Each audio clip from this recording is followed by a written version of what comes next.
All right, good afternoon, everybody, and thank you for joining us today.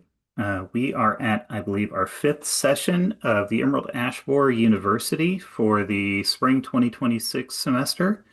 My name is Bob Bruner. I'm the exotic forest pest educator here at Purdue University, and I'm also joined by our other EABU team members, Sheila Babbitt from Michigan State University and Kayla Perry from The Ohio State University.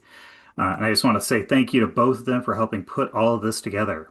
Today, we are going to be hosting Olivia Bigham from a lab that we kind of half share. I work for her same PI advisor, Matt Ginzel, and today she's going to be talking to us a little bit about novel wilt and sassafras. So, Olivia, please take it away. Yeah, thank you so much for having me. I'm super excited to be here again. So my name is Olivia Bigham. I'm a PhD candidate at Purdue University. I'm actually co-advised by Matt Ginzel and by Anna Conrad with the U.S. Forest Service. So this is sort of a collaborative project between Purdue and the Forest Service, which is exploring this novel wilt and sassafras, which is this emerging threat to the central hardwood region. Okay, there we go. Sorry about that. So this project sort of initially started back in 2019 when several sassafras trees around the state were noticed to be wilting, and the cause was unknown. So the initial thought or concern was that laurel wilt had expanded its range and was now in the state of Indiana. That same year in 2019, there was laurel wilt found in Kentucky, pretty close to the border of Indiana. So their concern was that it had moved even further north. Because when you see a tree in the Lauraceae family like sassafras wilting, the assumption is that laurel wilt is what's killing it.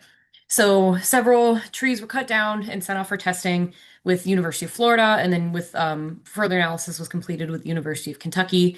And what was found was a potential novel fungus whose closest relative was Ophiostoma quarkus, and two non-native ambrosia beetle species, Xylosander's crassiesculus and Xylosander's germanus.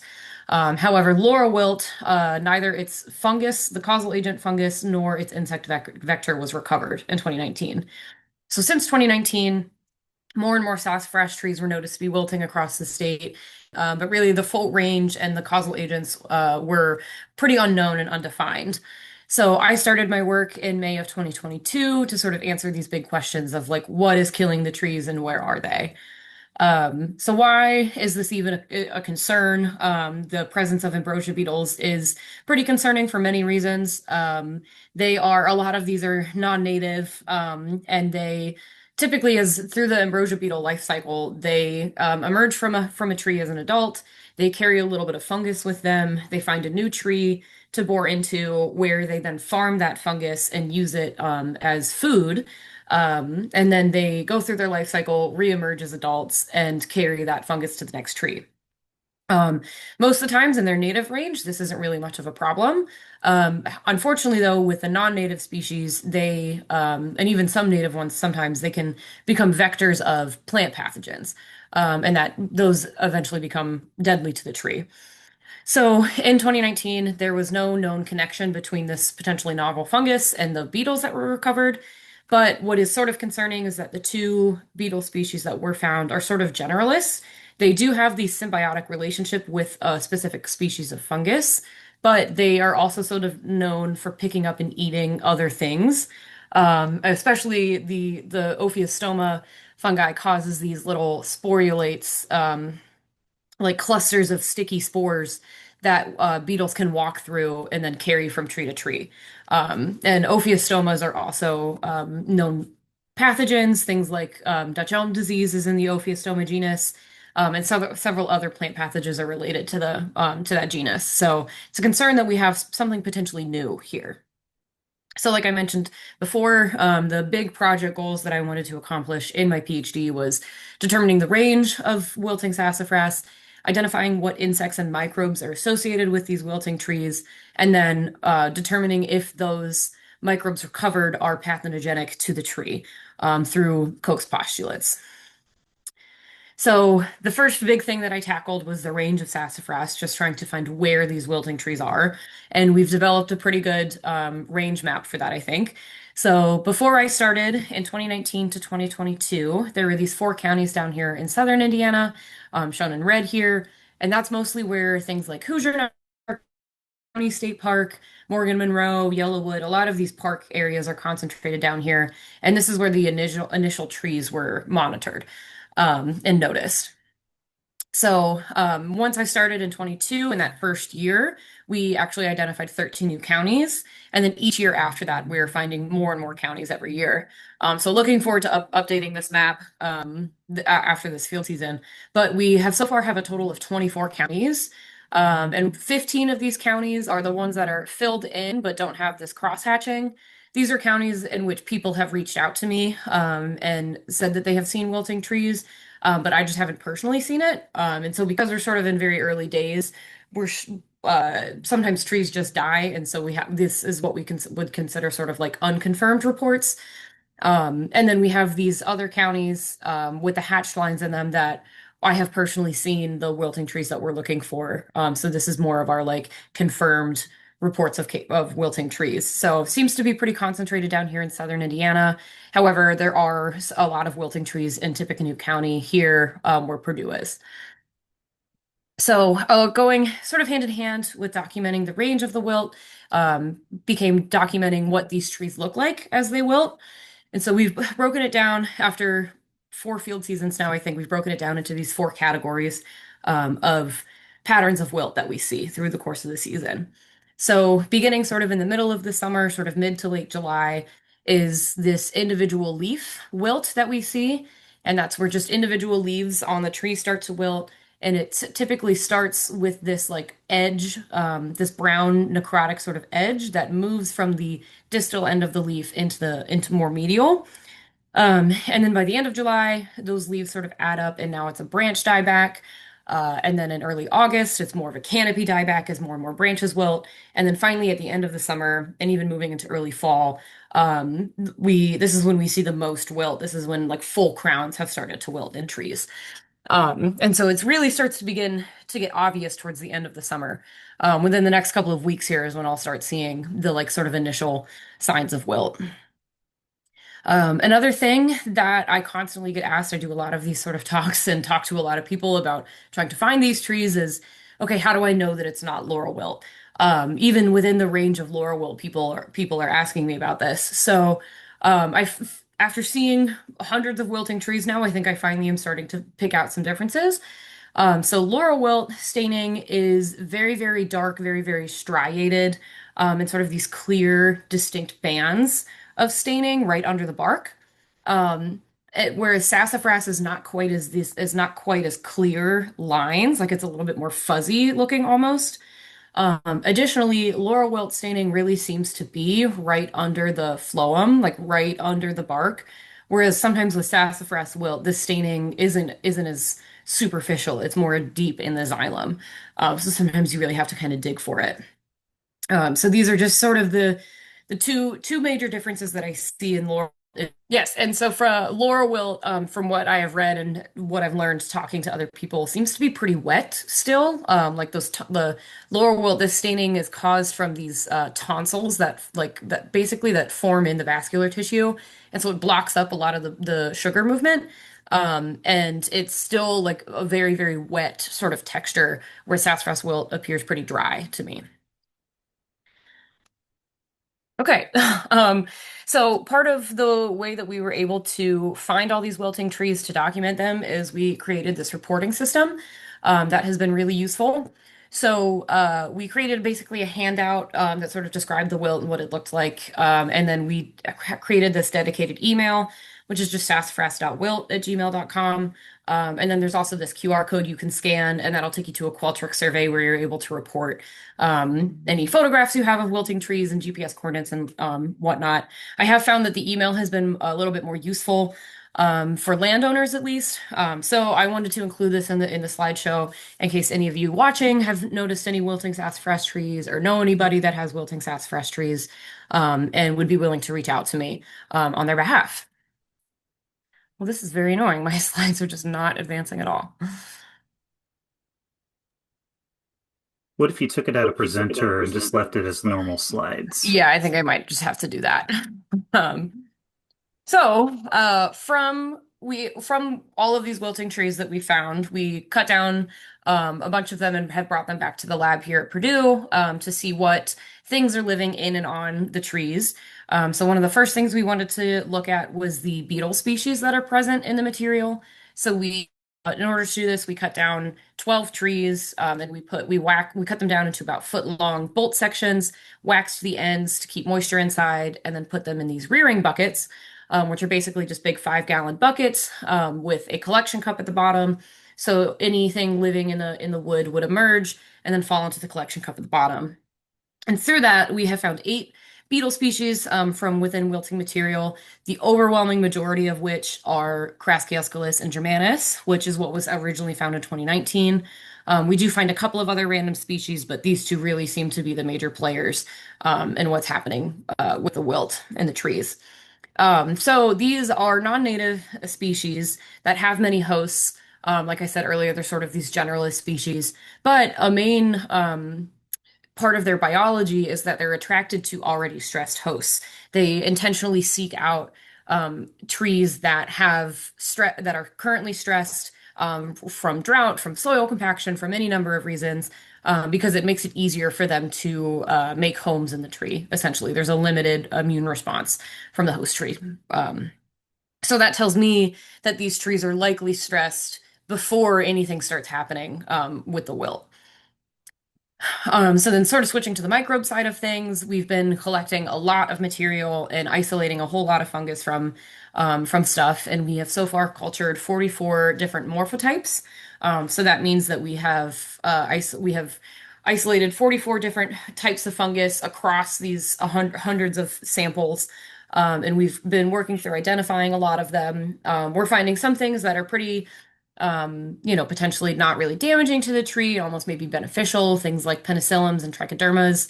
But then sort of working down the list, things get a little bit more concerning. All of these things sort of at the bottom are either plant pathogens or things or considered to be saprophytic, which means that or endophytic, where they sort of move into an already stressed system and take advantage of that already stressed wood and tree to take nutrients from.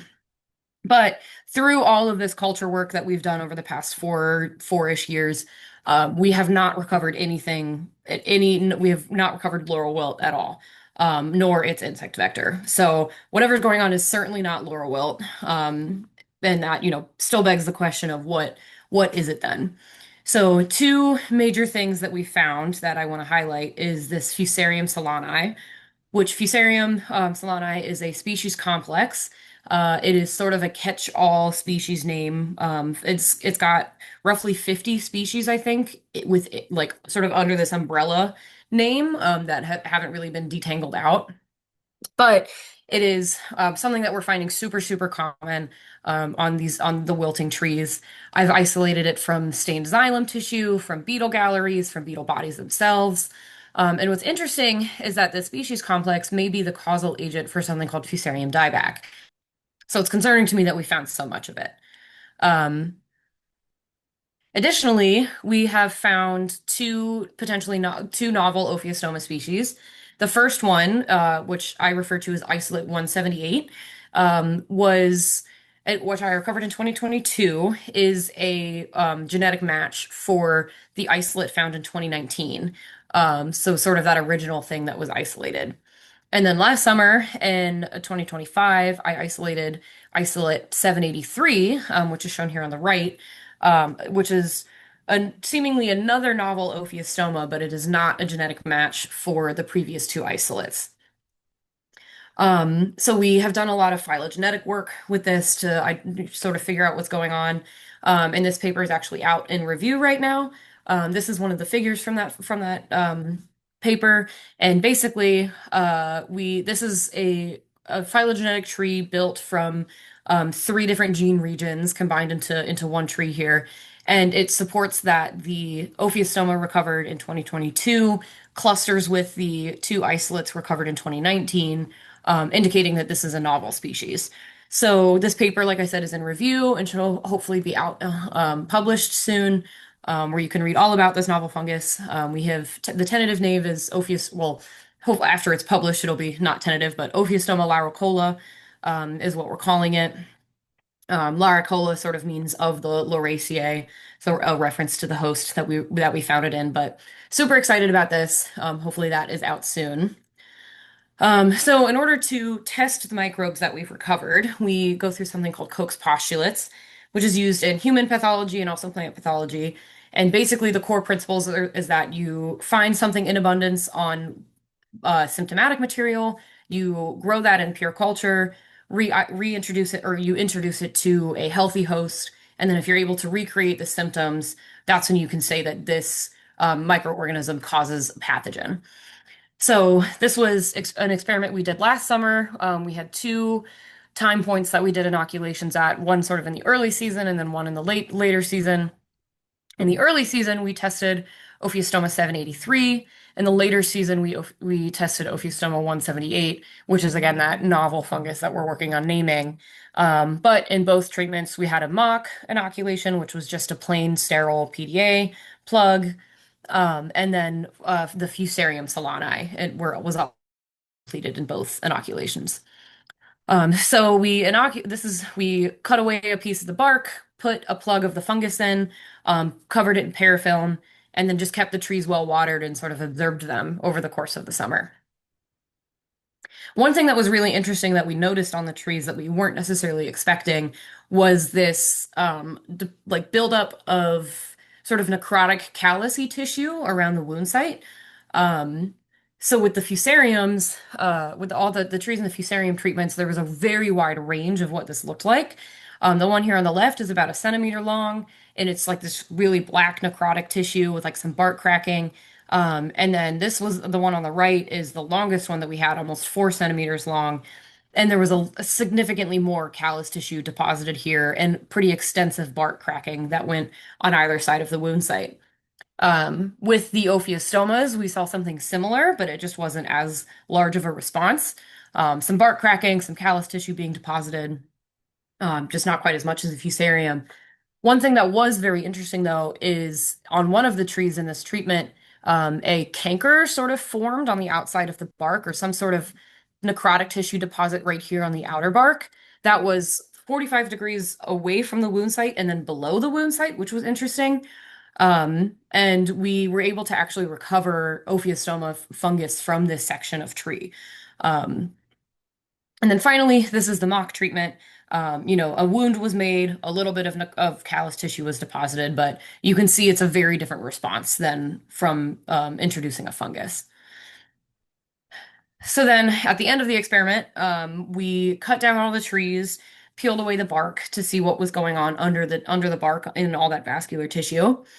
And what we found was that the mock created relatively little change in the vascular tissue, which isn't super surprising. You can see here in this photo on the left, there's a little bit of staining, a little bit of necrotic tissue, but not really anything extending past the wound site. Compared to these other treatments with these other three different fungal species, um, all of them caused staining in the vascular tissue that extended on both sides of the wound site. And then this is that fusarium with the 4 centimeters of staining. You can see just how much callus tissue was put down compared to these other two. So sort of broad strokes from this staining in terms of the measurements, that the mock had the least, the Ophiostoma species, the 178 had more staining than the 783. And then in the fusarium treatment, there was a lot more staining that occurred sort of in the later treatment than in the initial treatment in June.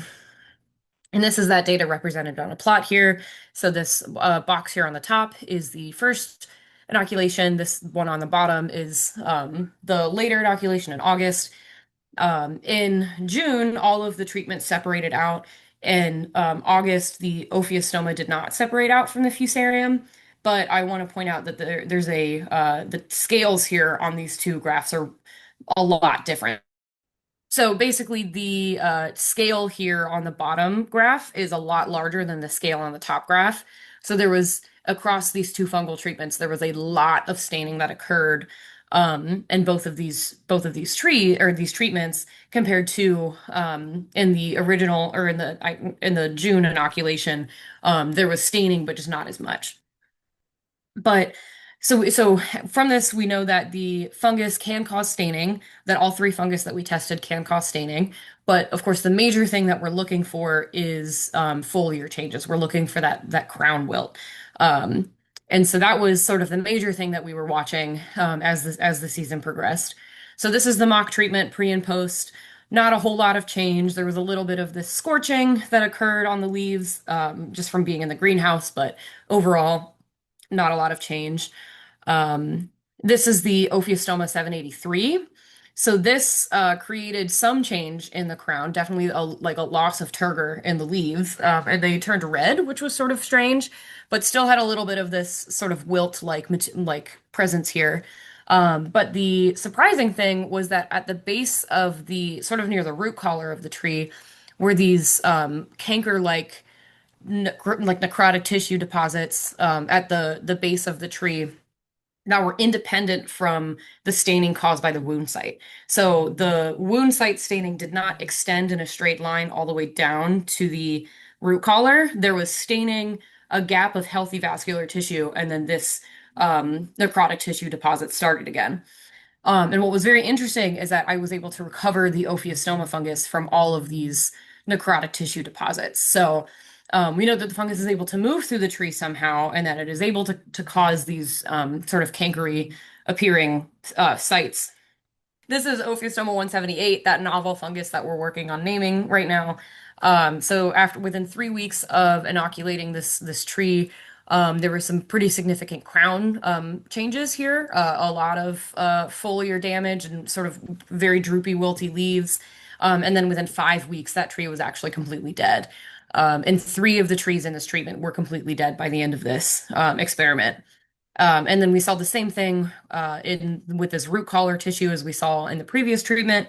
Um, this necrotic tissue deposit at the root collar that was different from, or at least wasn't a continuous streak of staining from the wound site that we were able to recover Ophiostoma fungus from later in the lab. I saw the most sort of actual wilt, like that brown sort of crispy tissue, like I see on trees, like in the forest. But it didn't, completely kill the crown. There's still a lot of healthy tissue remaining on the trees in this treatment. Okay, great. So in summary, with the Koch's postulate experiment, we have demonstrated that these all three fungus that we tested are capable pathogens to sassafras. They all caused staining to the vascular tissue, lesions near the wound site, and then some pretty significant foliar changes. What's interesting though is that we were unable to replicate sort of exact one-to-one symptoms as trees in the wild. This could be for many reasons. It could be just that these are smaller trees kept in a greenhouse, so the conditions aren't the same. But I think that there's likely other factors at play, just because we know from the beetles that are present that the trees are likely stressed before the beetles even get there. So I think that there's other factors at play, things like drought, soil health. I think time, like the timing of inoculation seems to be a factor, other biotic factors, other funguses in the system and whatnot. But so we're this summer, the greenhouse experiment we'll be conducting is essentially we'll be doing this all again, but we'll be inoculating both types of fungus in the same tree to do these co-inoculations, to see if maybe the combination of these two fungi is what's going to cause this more characteristic wilt. The other very interesting thing that I find very cool and exciting is we have started to find a lot of plant parasitic nematodes in the wilting sassafras material. These plant parasitic nematodes were something that I didn't notice initially for probably about 2 years, because they essentially what was happening is when you plate wood onto PDA plates, you store them upside down so that the condensation doesn't interact with anything growing on the plate. And the nematodes were falling out of those wood chips and landing on the lids and living in the condensation, but I wasn't looking at the lids until one day I happened to put a plate on underneath the microscope, and the zoom happened to be set to the lid, and I noticed all of these wiggly little worms living in the condensation. And then upon taking a closer look, you can actually see in this video, if it's working, a nematode like wiggling its way out of this wood chip. And then I went back and I looked at some older plates that I had and found a bunch of desiccated, dried up nematodes on the lids. So this is something we've been investigating more that I'm really excited about. So the first thing that I looked at when I found these nematodes is whether or not they are considered plant parasitic. And the way that we tell that is if the nematodes have what's called a stylet in their mouth part, which is basically like a little needle that they use to inject into things. That is what defines a plant parasitic nematode. And we all of the nematodes that we've been recovering from wilting trees. Have stylets. And then we took a look at some healthy sassafras tissue and recovered significantly less nematodes, like maybe one or two per tree, that don't have a stylet. They have sort of just like a regular opening mouth part. So we have done a little bit of genetic work. We're hoping to do more, but we've so far identified it to genus, and it's the nematodes fall into the genus Anophelencoides.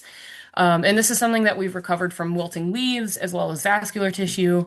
I'm really interested in this genus because broadly it's pretty understudied. There's not a lot really known about them. But what is known is that they seem to be fungal feeders. They seem to like to live in the leaves. And there is a species that is a known plant pathogen to things like soybean, cotton, strawberry. And it's much more of a problem in South America. We don't have as much of them here in North America. I'm interested to see if maybe we do have this is maybe what's causing the wilt, because I suspect this is a nematode seemingly feeding on the edge of like one of those necrotic deposits that I found on wilting trees. And then this is a picture of nematodes. This is a wood chip here with a lot of fungus growing out of it. And these are nematodes that seem to be feeding on the fungus. You can see here in this photo as well, the nematodes or the stylet sort of out of the mouth. And this is all fungus growing around a wood chip as well. So why do we even care about nematodes? They're these tiny, tiny glass worms. They're clear, they're microscopic. I'm super interested in them because broadly we don't really know that about. They can cause other, foliar problems like the species I mentioned before. But in forest systems, nematodes are getting a little bit more attention for causing things like beech leaf disease. But also in China, they have a problem with something called pine wilt. And pine wilt is a disease complex. It is caused by nematodes that feed on an Ophiostoma fungi and are vectored by wood-boring beetles like longhorn beetles and ambrosia beetles. And all of this sounds very familiar and very close to what I'm working with, an Ophiostoma fungus and wood-boring beetles. So I'm very interested to see what their role is potentially in the trees. I would like to also do a little bit of work with some greenhouse experiments to try to inoculate nematodes into the trees to see what they do. Nematodes are a little bit harder to get into trees. They're not as easy to manipulate as fungus, but I'm really interested to see what's going on there. So after all of that and all of that information, we're sort of left with this question of, is this a disease or is this something more like a decline? So with a true disease, there's this model that we have called the disease triangle, and it includes a host, a pathogen, and the environmental conditions that allow that disease to take place. So in this case, we have sassafras, we have several things that could be causing pathogens, and we have some sort of environmental conditions that line up. But there's also this model in forestry called a tree decline, which basically you have these three sort of types of factors that all compile on one another and eventually lead to tree death. So these predisposing factors are sort of things that are pretty far removed from the system, right? It's like the genetic material that the sassafras is made up of, soil compaction, salt, like poor drainage, climate change, pollution, things that are pretty far out of control of the tree itself. And then there's things like inciting factors, which is like more direct damage to the tree. So defoliating insects, drought, like things on more of a shorter temporal scale too. So like droughts over the course of a year instead of the course of a century, frost damage, more pollution. And then finally, there's the contributing factors, which end up being like the nail in the coffin. And that's so you have all of these things weakening a tree, and then you have fungi move in, wood boring beetles, nematodes, other things coming in and completely killing the tree. So what I'm sort of wrestling with right now is this a disease or is this something more like a decline? So a natural decline is sort of what you think about when there's just an old large tree that slowly dies over time.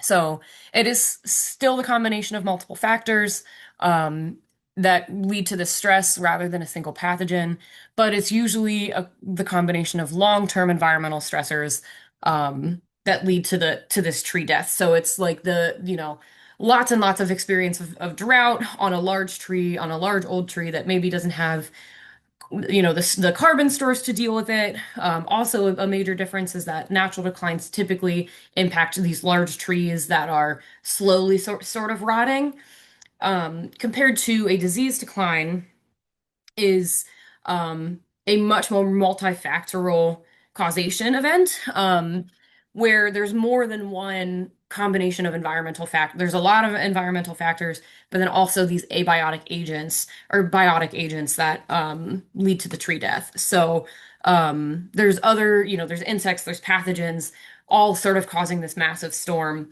But the main difference between a disease decline and a natural decline is that a disease decline typically happens on a rapid time scale and happens on smaller trees in more poor environments. A natural decline happens on large old trees and can happen in any range of environmental types. So one site could be healthy and the other site could be unhealthy, and that doesn't affect this natural decline. But in a disease decline, in the healthy site, they're unlikely to die, but in the unhealthy site, this disease decline is likely to cause more of a problem. So, in addition to wrestling with is this a disease or a decline, I'm wrestling with is this a natural decline or a disease decline? And I'm leaning towards disease decline. So, after all of that, I have a lot of people to thank, specifically my funding resources with the USDA Forest Service, all of my lab mates that have helped me, and all of the techs and whatnot that have helped me. Here's my email at the bottom of the page. It's obigham@purdue.edu. If you have any questions for me or want to report any wilting trees, you can contact me there or at sassafras.wilt at gmail.com. But that is the end of my talk. Sorry for all of the technical difficulties today. I'm happy to take any questions if anybody missed anything or has any questions for me. Yeah, thank you for being patient and getting through that, Olivia. I understand some technical difficulties. I do see one question that has popped up. Someone was asking, you might have missed it, but do you think that the nematodes can live in the tissue and cause damage without one of the fungi being present, or is it only found in trees where Fusarium or Ophiostoma are present? So I haven't specifically looked at like the plates that I've recovered fungus from and the plates that I have recovered the nematodes from to see exactly which fungi are sort of associated with that. Because there's also other extraction methods you can use to get nematodes from tissue. So I'm not sure if they're there specifically to feed on the fungus, or if they're just sort of present in the tissue and if they can cause damage to the tissue in the absence of fungus. I suspect they're there feeding on the fungus. We're also going to be doing some work this summer, sort of doing a mini or on a small scale, like bioassay, like choice experiment to see if the nematodes will swim towards a fungus or like also like towards sassafras tissue, like to see what they're sort of attracted to. But right now, I'm not quite sure if they can independently cause damage. Okay, do we have any other questions? All right, I am not seeing any others come in. So just in light of some of the technical issues, I think I'll go ahead and say if you folks have any additional questions, just feel free to send them to us and I will make sure they get to Olivia. Olivia, thank you for donating your time to this. I know it was a little bit of a struggle, but we really do appreciate it. Of Um, course, yeah, very happy to to be here. and other than that, just thank you all for attending. I hope you guys have a great weekend, and we will see you at the next one, which I believe will be hosting Dr. Kathleen Knight. All right, thanks everybody. You have a great afternoon.